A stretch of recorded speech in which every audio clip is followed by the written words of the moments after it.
नमस्ते। आज हम एक बहुत बड़ी खबर पर बात करने जा रहे हैं। एक ऐसी खबर जिसका असर हम सबके बैंकिंग एक्सपीरियंस पर पड़ सकता है। जी हां, हम बात कर रहे हैं एक आने वाली देशव्यापी बैंक हड़ताल की। तो सवाल यह है कि आखिर यह हड़ताल हो क्यों रही है। चलिए इसी को समझते हैं। तो सबसे पहले एक तारीख पर ध्यान दीजिए, 27 जनवरी 2026। ये तारीख आप नोट कर लीजिए, क्योंकि ये कोई आम दिन नहीं होने वाला, बल्कि ये पूरे भारत के बैंकिंग सेक्टर के लिए एक बहुत ही अहम दिन साबित हो सकता है। तो सवाल सीधा सा है, आखिर इस दिन ऐसा क्या होने वाला है? क्यों देश भर के बैंक बंद रह सकते हैं? क्या है इस देशव्यापी बंदी के पीछे की वजह? आइए इसी सवाल की तह तक चलते हैं। तो देखिए, मामला ये है कि ये कोई छोटी मोटी बंदी नहीं है, बल्कि एक बहुत बड़ी देशव्यापी हड़ताल का ऐलान हुआ है। और ये ऐलान किसने किया है? ये किया है United forum of bank unions, जिसे हम यूएफबीयू के नाम से जानते हैं। अब ये जो यूएफबीयू है ना, ये कोई एक यूनियन नहीं है।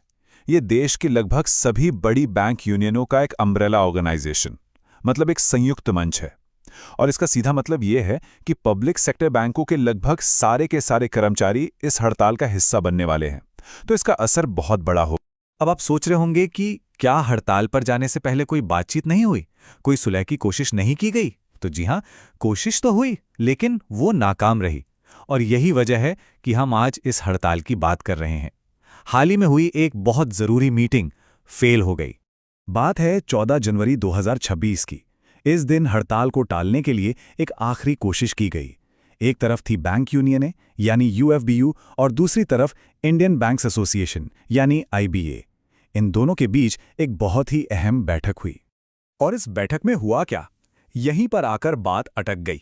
देखिए, एक तरफ आईबीए, जो बैंकों के मैनेजमेंट को रिप्रेजेंट करता है, उसने कहा कि भाई हड़ताल को अभी टाल दो, प्रपोजल तो सरकार के पास ही है, वो देख रही है। लेकिन दूसरी तरफ बैंक यूनियनों का कहना था कि बस अब और इंतजार नहीं, सालों से देरी हो रही है, वादे पूरे नहीं हुए, इसलिए हम पीछे नहीं हटेंगे। और बस यहीं पर आकर बातचीत पूरी तरह से टूट गई। तो एक बात तो साफ है, ये मामला कोई रातों रात खड़ा नहीं हुआ है। ये लड़ाई दरअसल बहुत पुरानी है। इसकी जड़ें सालों पुराने वादों और लगातार होती देरी में हैं। कह सकते हैं कि ये एक अधूरे वादे की कहानी है। आइए इस पूरी कहानी को इस टाइमलाइन से समझते हैं। देखिए, बात शुरू हुई 2015 में, जब सभी शनिवार को छुट्टी देने पर एक शुरुआती सहमति बनी। फिर मामला आगे बढ़ा और फरवरी 2023 में यूनियनों ने एक कदम और आगे बढ़ाया।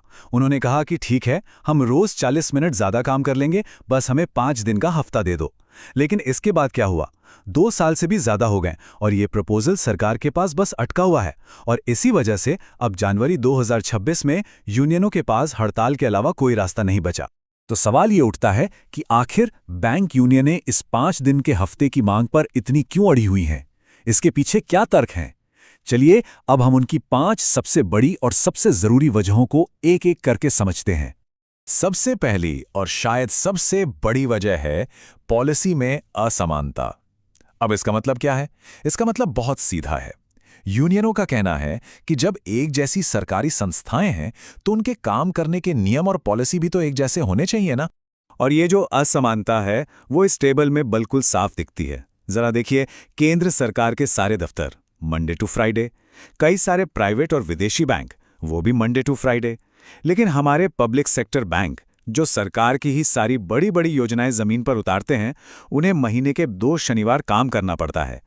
यूनियनों का कहना है कि ये तो सीधा सीधा भेदभाव है। अब आते हैं दूसरी वजह पर, और वो है काम का बोझ, जो कि बहुत ज्यादा बढ़ गया है। देखिए, आज के जमाने में एक बैंक कर्मचारी का काम सिर्फ पैसे जमा करना और लोन देना नहीं रह गया है। अब वो इससे कहीं ज्यादा है। जरा इस लिस्ट पर एक नजर डालिए। डीबीटी, यूपीआई, जनधन योजना, फसल बीमा योजना, पेंशन और tax service, GST collection, cyber fraud control, KYC, अरे ये लिस्ट तो चलती ही जाएगी। और मजे की बात यह है कि इसमें से ज्यादातर काम प्योर बैंकिंग का है ही नहीं। ये सरकार की बड़ी बड़ी फ्लैगशिप स्कीम्स हैं, जिनको लागू करने की पूरी जिम्मेदारी बैंकों के कंधों पर है। तो हो क्या रहा है? एक तरफ तो स्टाफ कम हो रहा है और दूसरी तरफ काम का बोझ बढ़ता ही जा रहा है। और जब काम का बोझ इतना बढ़ेगा, तो उसकी एक मानवीय कीमत भी चुकानी पड़ेगी। और यही है हमारी तीसरी वजह। हफ्ते में 6 दिन लगातार काम करने का सीधा असर कर्मचारियों की मेंटल और फिजिकल हेल्थ पर पड़ रहा है। स्ट्रेस बढ़ रहा है, स्वास्थ्य से जुड़ी परेशानियां आ रही हैं, और जाहिर है जब ऐसा होगा तो काम करने की क्षमता यानी प्रोडक्टिविटी पर भी असर पड़ेगा। चौथी वजह है टेक्नोलॉजी। देखिए, हम सब एक डिजिटल दौर में जी रहे हैं और टेक्नोलॉजी ने बैंकिंग का पूरा तरीका ही बदल दिया है। तो सवाल यह है कि क्या आज भी शनिवार को बैंक की ब्रांच फिजिकली खोलने की उतनी ही ज़रूरत है? आज देखिए, हमें कैश चाहिए तो एटीएम है, पैसे भेजने हैं तो यूपीआई है, और बाकी सारे कामों के लिए इंटरनेट और मोबाइल बैंकिंग तो है ही। ये सारी की सारी सर्विसेज 24 घंटे सातों दिन चालू रहती हैं।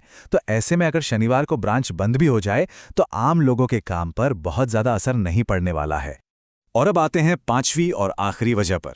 यह बहुत सीधी, सरल और प्रिंसिपल्ड बात है। A deal is a deal, मतलब एक समझौता तो एक समझौता होता है। ये कोई नई मांग नहीं है जिसके लिए आज लड़ाई हो रही है।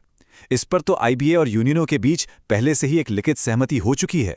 तो इन सारी बातों को जब हम एक साथ देखते हैं तो ये साफ हो जाता है कि यह हड़ताल सिर्फ एक और छुट्टी की मांग नहीं है। नहीं, ये बैंकिंग के भविष्य से जुड़ा एक बड़ा सवाल है। हमारे काम करने के तरीकों और कर्मचारियों के अधिकारों से जुड़ा एक अहम मुद्दा है। यूएफबीयू ने अपने एक सर्कुलर में एक बहुत ही पावरफुल बात कही है जो इस पूरे मामले का सार है। उनका कहना है कि 5 दिन की बैंकिंग सिर्फ कर्मचारियों का हक ही नहीं बल्कि बेहतर बैंकिंग सर्विसेज के लिए भी जरूरी है।